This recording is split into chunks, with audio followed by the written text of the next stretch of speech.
Salut à tous et bienvenue sur AZ 237. Dans un petit restaurant du sud profond, lors d'un service calme tôt le matin, une serveuse nommée Constance fit un simple acte de gentillesse en nourrissant un homme noir sans abri. Elle ignorait alors que cette décision allait bientôt bouleverser sa vie. L'horloge du restaurant indiquait obstinément 2h03 du matin, une vue familière lors de ses quarts de nuit. Portant des baskets si usées qu'elle ne qualifiait à peine de chaussures, Constance ressentait les premiers signes de fatigue.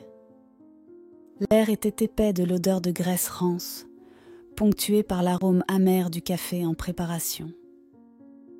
La porte du restaurant grinça en s'ouvrant, annonçant l'entrée d'un vieil homme noir vêtu de haillons, sa présence attirant immédiatement l'attention des quelques clients éparpillés.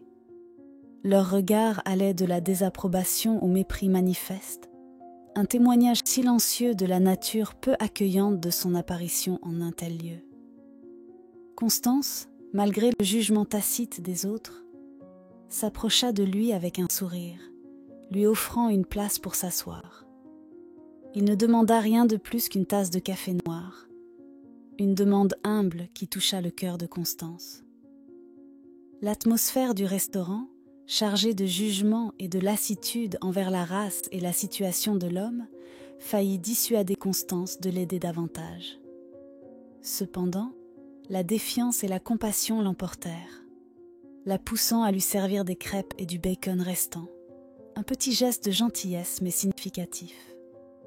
L'homme accepta le repas avec une gratitude silencieuse, mangeant lentement et avec appréciation, apaisant l'atmosphère lourde autour d'eux.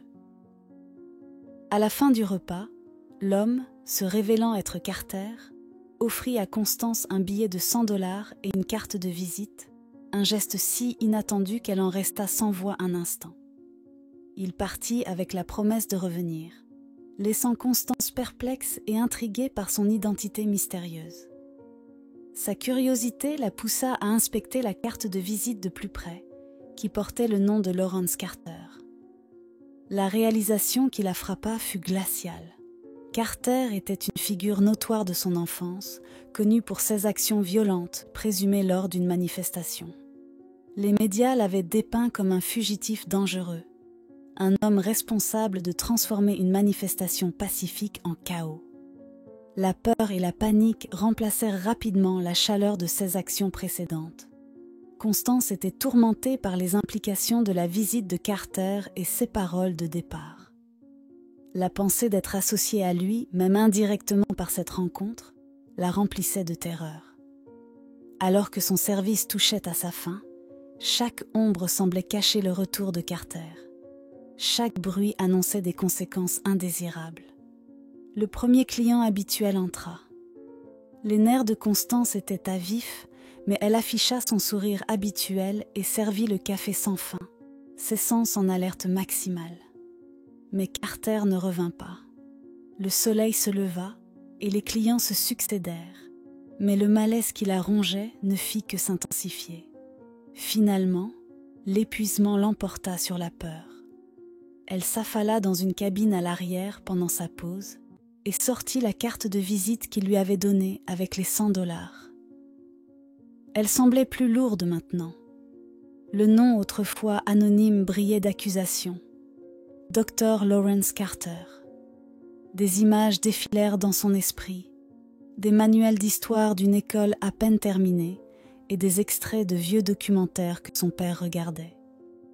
Carter n'avait pas seulement été professeur, il avait été un fervent défenseur des droits civiques dans les années 60.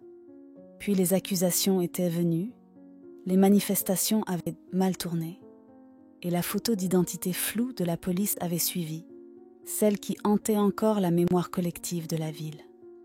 Le téléphone du restaurant était un modèle rotatif ancien qui prenait la poussière entre la caisse enregistreuse et l'étalage de tartes. Il sonna bruyamment. Elle l'ignorait habituellement, mais la sonnerie insistante mettait ses nerfs déjà à vif. Elle répondit avec lassitude. La personne à l'autre bout se présenta comme la détective Eleanor Barnes du département de police de Mobile, et dit qu'ils avaient besoin de parler d'un homme nommé Lawrence Carter. Elle ajouta qu'un informateur leur avait dit qu'il se trouvait dans le restaurant aux petites heures du matin. Le monde de Constance devint étrangement silencieux.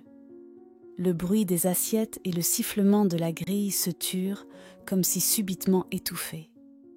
Elle déglutit de nouveau et promit de se rendre au poste de police une fois son service terminé. Le poste de police n'était pas tel qu'elle l'avait imaginé d'après d'innombrables séries policières. Au lieu de salles d'interrogatoire austères et de fluorescences clignotantes, le bureau de la détective Barnes était étonnamment ordonné. La détective elle-même était une femme d'une quarantaine d'années, avec des cheveux courts et pragmatiques et un regard qui semblait percer à jour Constance. Elle la remercia d'être venue et répéta qu'elle voulait parler de Lawrence Carter. Constance raconta les événements de la nuit. Lorsqu'elle eut fini, le silence dans le bureau était suffocant. La détective Barnes demanda à Constance si elle se rendait compte qu'elle avait aidé un fugitif. L'interrogatoire s'éternisa. Constance se sentit mise à nu, sa vie modeste disséquée sous le regard inflexible de la détective. La culpabilité, la peur et la lueur persistante de sympathie se livraient bataille en elle. Le Carter qu'elle avait rencontré était-il le même homme vilipendé dans les médias ? Le vieil homme doux aux yeux hantés semblait bien différent du jeune révolutionnaire fougueux et du criminel accusé. La détective Barnes se pencha en avant, son expression se radoucissant un peu. Puis elle dit à Constance qu'elle comprenait qu'elle était prise dans un tir croisé et qu'elle était libre de partir. Cependant, elle lui demanda de l'appeler si jamais il se montrait de nouveau au restaurant. Ce billet de $100 suggérait qu'il volait des gens ou recevait le soutien de quelqu'un qui savait où le trouver. Constance frissonna. Il semblait que son simple acte de gentillesse l'avait prise dans un filet conçu pour des poissons bien plus gros, la laissant se sentir petite et effrayée. Elle sortit du poste de police, la tête battante, des questions incessantes martelant son esprit. Devait-elle dénoncer Carter ? Que ferait-elle s'il revenait au restaurant ? Le prévenir ou appeler la police ? Pour Constance, le restaurant était un sanctuaire de familiarité graisseuse, mais il semblait maintenant étouffant. Alors que les clients arrivaient, elle restait occupée, mais ses pensées étaient un ouragan chaotique. Les gens murmuraient à propos de l'incident, et bientôt, toute la ville se remémorait ce jour-là. Certaines personnes étaient convaincues que Carter l'avait fait exprès, incitant les gens pendant des heures, les poussant à se retourner les uns contre les autres. Mais d'autres croyaient qu'il avait simplement été pris dans un tir croisé, tout comme Constance elle-même. Il avait organisé cette manifestation avec la paix en tête. Quelqu'un l'avait blâmé lorsque tout avait mal tourné. Qu'en pensait-elle ? Elle était trop jeune lorsque la manifestation avait eu lieu, et elle ne se souvenait pas de ce que ses enseignants en avaient dit à l'école. Si elle avait été plus âgée ou plus attentive, aurait-elle pris son parti ou celui des autorités ? Le souvenir des yeux fatigués de Carter et de son histoire se déversant sous les lumières solitaires du restaurant fit comprendre à Constance qu'il n'y avait qu'une seule façon de se faire une idée une fois pour toutes. Lorsqu'un moment de calme arriva enfin, elle se glissa par la porte arrière. Elle devait trouver Carter pour obtenir des réponses et prier pour trouver une issue à ce pétrin. La population sans abri de mobile n'était pas exactement invisible, mais Constance fut choquée par le nombre de personnes hantant les bas-fonds de la ville. Poser des questions ne lui valut que des regards méfiants et des haussements d'épaules dédaigneux.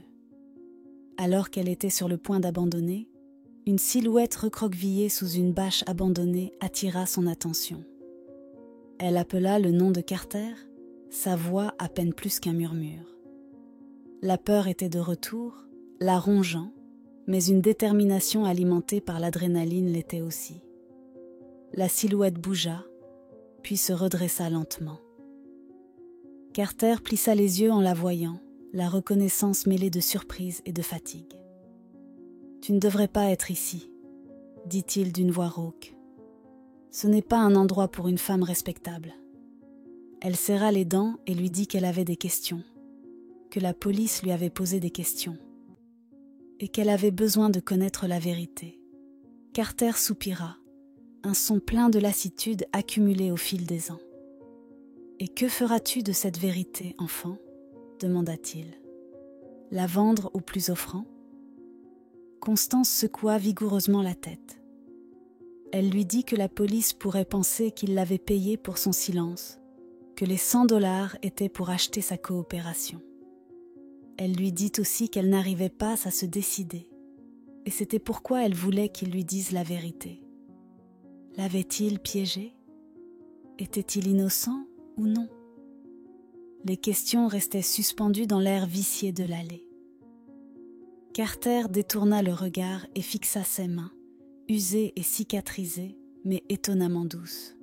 « Peu importe si je suis innocent ou non, » dit-il finalement.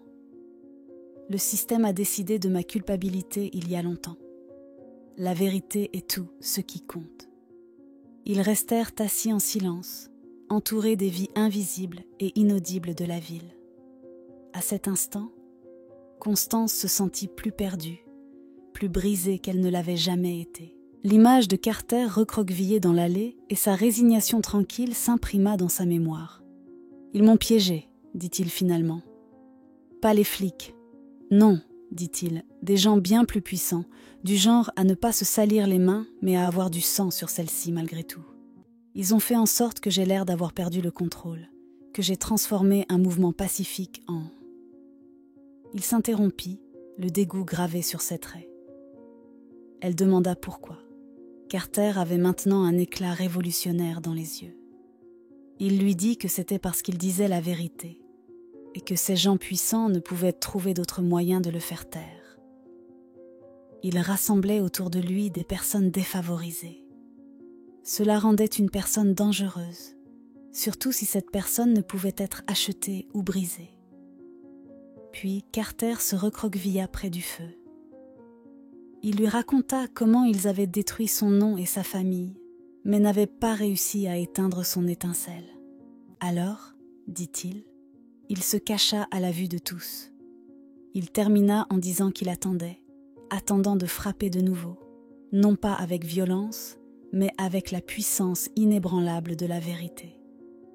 Un craquement assourdissant brisa le calme fragile. Ce n'était pas un coup de feu, mais quelque chose de plus lourd, de plus menaçant. Elle pensa brièvement. Constance se retourna pour voir des silhouettes en noir envahir le camp. Pas des uniformes, mais l'efficacité glaçante d'une machine bien huilée. Carter lui cria de courir, mais Constance resta figée, transie par la brutalité froide qui se déroulait devant elle. Les tentes étaient déchirées, les maigres possessions éparpillées, les cris désespérés étouffés par des mains brutales. « Constance, ils t'ont suivi !» cria Carter, sa voix urgente, la tirant de sa transe horrifiée. « Ils sont ici pour moi. Pars !» Il la poussa. Constance courut aveuglément, ses pieds martelant les chemins de terre, les échos des coups de feu et des cris éraillés la poussant à avancer. Elle éclata dans la végétation, les lumières de la ville semblant un monde à part. Son souffle déchirait ses poumons. Et juste au moment où elle trébucha sur un trottoir fissuré, un cri perça la nuit. C'était le sien. Une douleur déchirante traversa son épaule, une onde de choc enflammée la jetant au sol. Le monde bascula follement, puis s'estompa dans une obscurité bienheureuse. Constance se réveilla sous l'éclat stérile des lumières de l'hôpital et l'écho persistant de son propre cri dans sa mémoire. Chaque respiration faisait mal. Son bras pulsait dans un plâtre inconfortable. La détective Barnes se tenait à son chevet. Elle dit à Constance qu'ils avaient attrapé Carter, et les mots évasifs suffisaient à dissiper le brouillard de son esprit. « Qui ?» demanda-t-elle. « Qui a attrapé Carter ?» La détective Barnes ne répondit pas tout de suite. Elle fouilla dans sa poche et en sortit une carte de visite froissée que Constance reconnut immédiatement. Elle portait le nom de Carter en encre fanée. Mais ce qui lui fit vraiment frissonner l'épine dorsale était le gribouillis au dos, le nom du sénateur Winslow.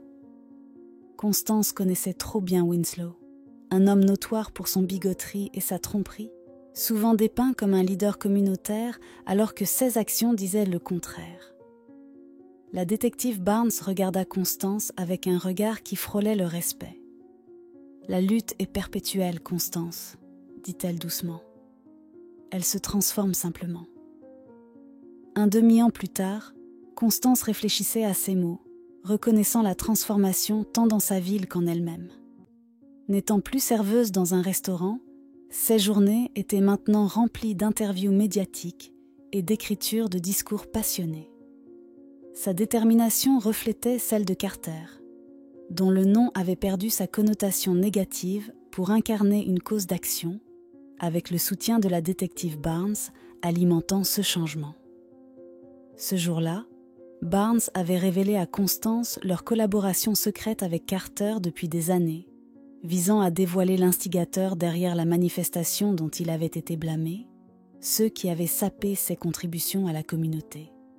Malgré le manque de preuves concrètes au début, une récente mésaventure dans un camp de sans-abri avait révélé des liens menant directement au sénateur Winslow. Alors que Constance approchait de la prison par une matinée ensoleillée, elle voyait ces portes comme un symbole des tentatives échouées de faire taire une narration vitale. Elle avait transformé l'épreuve de Carter en un défi formidable contre l'injustice qui avait tenté de l'effacer.